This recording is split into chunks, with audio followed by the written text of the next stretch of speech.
Considering a switch from Rogers to Bell for your internet service? Here's a breakdown of the process. As of late 2025, switching is generally straightforward, especially in urban areas. Recent CRTC regulations mandate easier service portability, allowing you to transfer your internet account within 24 to 48 hours. Bell's expanding Pure Fiber network offers impressive speeds, up to 8 gigabytes in select areas, making it an attractive alternative. You can start the process through online portals or apps. Be aware that Rogers might impose early termination fees if you're still under contract. Bell often provides a switch kit to guide you through the transition, including self-install options with modem delivery in just 1 to 2 days. While most switches go smoothly, some users have reported service disruptions during peak hours due to network congestion, so consider this potential hiccup.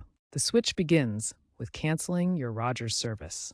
The wireless code extended to internet services caps early termination fees at 25% of your remaining monthly fees and requires a 30-day notice period. Next, install Bell's service. Bell offers Bell Install Pro for professional installation or a DIY app-guided setup.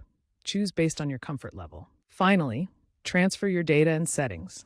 Back up your devices, update your router, and test speeds after the switch using tools like Ookla. Time cancellation to align with billing cycles to avoid double billing. As a bonus, Bell often waives setup fees for Rogers customers.